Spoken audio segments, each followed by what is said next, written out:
Low-carb fatigue can feel like a rite of passage. You cut carbs, you feel awful, and you assume it's just keto flu. But sometimes the fatigue is your body waving a bigger flag. The key is timing, intensity, and what comes with it.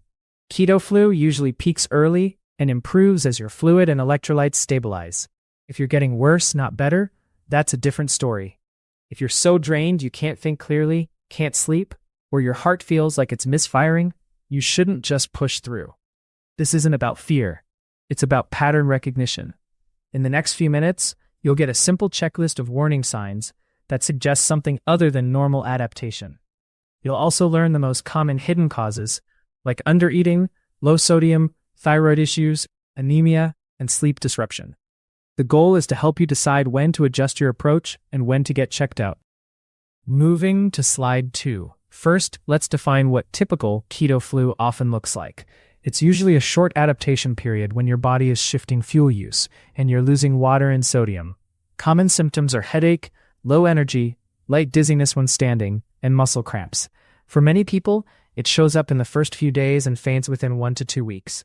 It also tends to respond to basics: more fluids, more sodium, adequate potassium and magnesium, and not cutting calories too aggressively. That's the normal range. The warning sign is when the timeline doesn't fit. If you've been low-carb for weeks and the fatigue is still intense, or it keeps cycling back hard, your body might be telling you something else is off. Think of keto flu as a small storm that passes. If the weather keeps getting worse, you don't blame the forecast. You check the structure of the house. Next, we'll go through the specific red flags that separate normal adaptation from a problem worth investigating. Moving to slide 3. Warning sign number 1 is the duration. If you're still wiped out after 2 to 3 weeks, don't automatically label it adaptation. At that point, many people are already more stable, not less. Another red flag is a roller coaster pattern. You feel okay for a day, then crash hard for 2 days, then repeat. That often points to inconsistent fueling, inconsistent electrolytes, or sleep disruption. Also, pay attention to functional impact. If fatigue is stopping you from doing basic tasks, or you're needing long naps that don't refresh you, that's not a mild transition. And if the fatigue is paired with new shortness of breath, chest discomfort, fainting, or confusion, that's a stronger signal to get evaluated promptly. The practical takeaway is simple. Track when it started, how it changes week to week, and what makes it better or worse. Patterns are information. If the pattern doesn't match a short, improving phase, it's time to look deeper. Moving to slide 4. One of the most common reasons low-carb fatigue drags on is simple. You're unintentionally undereating. Low-carb often reduces appetite, and that can be helpful, until it isn't. If your calories drop too far, your body downshifts. You can feel cold, sluggish, and mentally foggy. Workouts feel harder, and recovery gets worse. A clue is that you're losing weight very fast. Your hunger is oddly absent, and your energy is steadily declining. Another clue is irritability and a flat mood, especially later in the day. This isn't a moral issue, and it doesn't mean low-carb doesn't work. It means your intake may not match your output. A practical check is to look at protein first. Many people feel better when protein is consistent and meals are not accidentally tiny. If you suspect undereating, adjust slowly for a week and watch whether your energy becomes more stable. If nothing changes, we keep investigating. Moving to slide 5. Next is the big one, electrolytes, especially sodium. When insulin levels drop on low carb, your kidneys tend to excrete more sodium and water. If you don't replace that, your blood volume can dip. That can feel like weakness, dizziness when standing, headaches, and a heavy body sensation. Many people focus on magnesium and potassium, but sodium is often the missing piece. A clue is that you feel worse after sweating, hot showers, sauna use, or long walks. Another clue is frequent urination and intense thirst that doesn't fully resolve. Some people also notice heart pounding when they stand up, which can be related to low blood volume. The key point is that persistent electrolyte imbalance can mimic anxiety, fatigue, and brain fog. If you're salting food less because you think it's healthier, that can backfire in this context. If symptoms are strong or you have medical conditions that affect fluid balance, it's smart to get individualized guidance. Moving to slide 6. Now let's talk about your heart rhythm and palpitations. Some people notice skipped beats or a racing feeling when they go low carb. Mild, brief palpitations can happen with dehydration, low sodium, low magnesium, or too much caffeine on an empty stomach. But persistent palpitations, chest pressure, fainting, or shortness of breath are not something to self-diagnose as keto flu. Another pattern is feeling your heart pound mostly when standing, which can line up with low blood volume or orthostatic intolerance. Also watch for nighttime episodes that wake you up, because sleep disruption can amplify stress hormones and make everything feel worse. The reason this matters is simple. Your heart is an electrical system, and electrolytes are part of that wiring. If the wiring is unstable, you want to take it seriously. The practical move is to treat this as a stop and assess sign. Review stimulants, hydration, and electrolytes, and consider medical evaluation if symptoms are strong, new, or escalating. Moving to slide 7. If your fatigue comes with intense brain fog, confusion, or shakiness, consider blood sugar swings.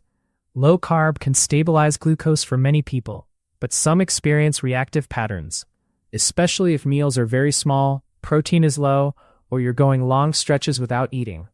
Another trigger is hard training combined with low overall intake. You might feel fine, then suddenly get weak, sweaty, anxious, or unable to focus. That can be mistaken for carb withdrawal, but it may be your body asking for more consistent energy. One clue is that symptoms improve quickly after eating, especially after a balanced meal with protein and some carbs. Another clue is that the crash happens at predictable times, like late afternoon. If you have diabetes or use glucose-lowering medications, this topic becomes even more important because hypoglycemia can be dangerous. The goal isn't to fear low carb, it's to match the strategy to your physiology and to avoid long, unnecessary suffering that you label as normal. Moving to slide 8. Another overlooked cause is iron deficiency and anemia. Low carb doesn't automatically cause it, but diet changes can reveal it. If you cut out fortified grains and don't replace iron-rich foods, your intake may drop. Heavy menstrual bleeding, frequent blood donation, or gastrointestinal issues can also drive low iron. The fatigue here feels different. It's not just low energy. It can come with shortness of breath on stairs, a fast heartbeat with mild effort, headaches, and feeling unusually cold. Some people notice restless legs at night or brittle nails, though those signs aren't universal.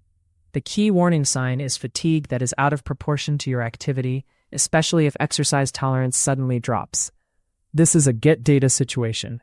A basic lab workup can check hemoglobin and iron markers like ferritin. If your low-carb fatigue has been persistent and nothing about electrolytes or calories fixes it, anemia should be on the short list to rule out. Moving to slide 9. Thyroid function is another area that can get tangled with dieting.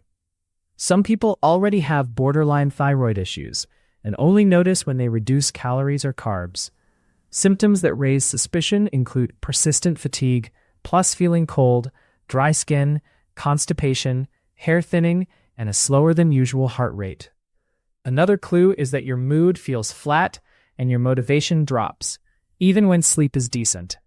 Now, low carb itself doesn't automatically damage your thyroid, and people respond differently. But if your approach is very low calorie, very low carb, and high stress, it can be a rough combination for some bodies. The point is not to self-diagnose. It's to recognize when your symptom cluster fits a known pattern that deserves testing. If you have a personal or family history of thyroid disease, that's even more reason to pay attention.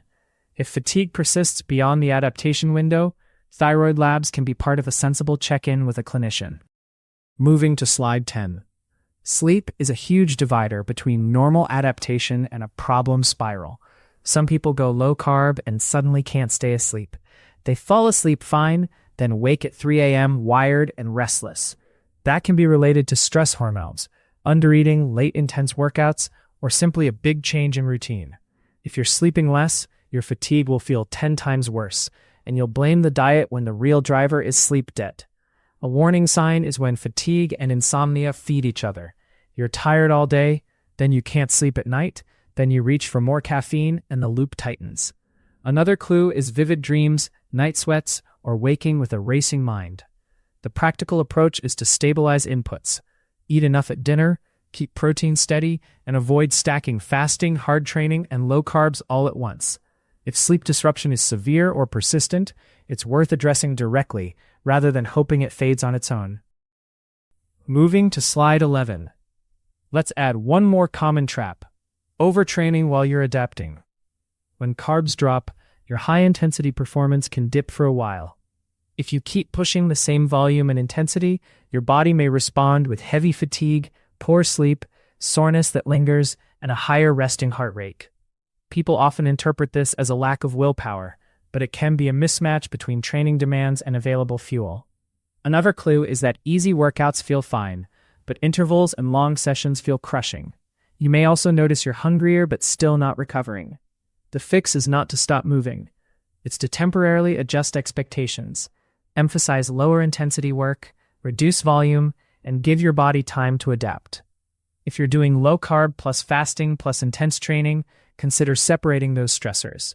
This matters because chronic fatigue can start as a training issue and then spill into mood, sleep, and immune function. If you're constantly running on fumes, that's information, not a badge of honor. Moving to slide 12. Sometimes the issue isn't keto flu at all. It's the foods you're using to replace carbs. A sudden increase in sugar alcohols, certain fibers, or heavy dairy can cause bloating, diarrhea, and gut discomfort. And when your gut is irritated, fatigue often follows. Another possibility is histamine sensitivity in some people. Aged cheeses, cured meats, and fermented foods can trigger headaches, flushing, or sleep problems. You might also be reacting to a specific sweetener or additive. The clue here is a consistent link. You eat a certain keto-friendly product and feel worse within hours or the next morning. If fatigue comes with digestive symptoms, skin flushing, or headaches, consider simplifying. Go back to a basic template for a week: whole proteins, non-starchy vegetables, and simple fats. That's not a forever plan, it's a diagnostic reset. If symptoms improve, you've learned something valuable. If they don't, you can stop blaming food noise and look at the medical and lifestyle factors more seriously. Moving to slide 13, here's a practical decision framework you can use. First, ask, is this improving week to week? If yes, it may be normal adaptation. Second, ask, do I have clear electrolyte signs? Dizziness on standing, headaches, cramps, worse with heat? If yes, address hydration and sodium consistently. Third, ask, am I eating enough protein and total food to support my activity? If not, fix that before you judge the diet. Fourth, check sleep. If sleep is broken, you can't interpret fatigue accurately. Then look for symptom clusters that don't fit keto flu: breathlessness with mild effort, persistent palpitations, fainting, confusion, or fatigue that keeps escalating. Those are don't guess signs. The goal is not to abandon low carb automatically. It's to stop treating prolonged suffering as a requirement. You can also keep simple notes for 7 days: meals, fluids, salt, training, sleep, and symptoms. That one page often reveals the real driver. And if it doesn't, that's useful too, because it tells you it's time for a medical check-in. Moving to slide 14. Let's wrap this up with the most important takeaways. Keto flu is usually short, and it usually trends better with time. When fatigue is severe, persistent, or paired with red flag symptoms, it deserves a second look. The most common fixable drivers are undereating, low sodium and dehydration, sleep disruption, and a training load that doesn't match your current fuel setup. Beyond that, issues like anemia and thyroid dysfunction can overlap with diet changes and show up as mystery fatigue. The smartest approach is calm and systematic. Change one variable at a time, track how you respond, and don't treat suffering as proof you're doing it right. If you want more structured content like this, subscribe for practical nutrition troubleshooting without the drama. And I'm curious, what has been the biggest fatigue trigger for you on low carb? Electrolytes or undereating? Share your experience in the comments. This information is not a substitute for medical advice. Better signals, better metabolism, better life.